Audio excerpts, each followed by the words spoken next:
Chapter 10.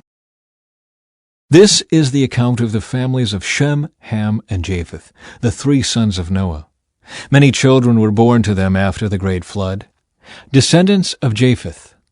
The descendants of Japheth were Gomer, Magog, Madai, Javan, Tubal, Meshech, and Tiras. The descendants of Gomer were Ashkenaz, Rippeth, and Togarmah. The descendants of Javan were Elisha, Tarshish, Kittim, and Rodanim. Their descendants became the seafaring peoples that spread out to various lands, each identified by its own language, clan, and national identity. Descendants of Ham. The descendants of Ham were Cush, Mizraim, Put, and Canaan. The descendants of Cush were Seba, Havilah, Sabta, Raimah, and Sabteka. The descendants of Raimah were Sheba and Dedan.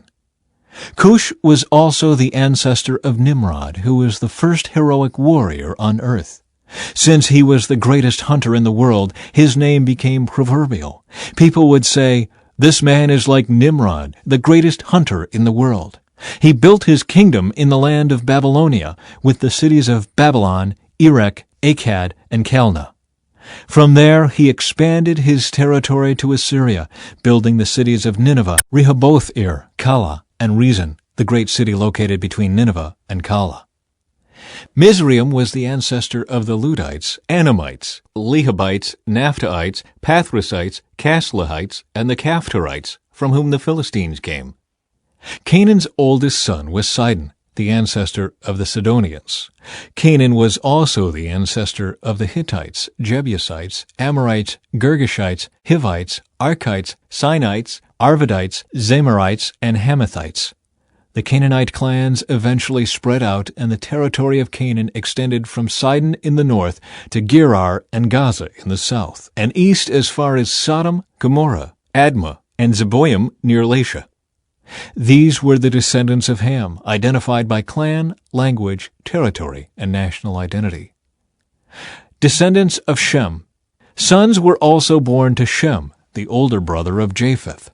Shem was the ancestor of all the descendants of Eber.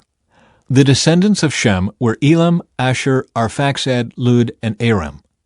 The descendants of Aram were Uz, Hul, Gether, and Mash. Arphaxad was the father of Shelah, and Shelah was the father of Eber. Eber had two sons. The first was named Peleg, which means division, for during his lifetime the people of the world were divided into different language groups. His brother's name was Joktan. Joktan was the ancestor of Almodad, Sheleph, Hazarmaveth, Jura, Hadoram, Uzal, Diklah, Obal, Abelmael, Sheba, Ophir, Havilah, and Jobab. All these were descendants of Joktan. The territory they occupied extended from Mesha all the way to Sephir in the eastern mountains. These were the descendants of Shem, identified by clan, language, territory, and national identity. Conclusion. These are the clans that descended from Noah's sons, arranged by nation according to their lines of descent. All the nations of the earth descended from these clans after the great flood.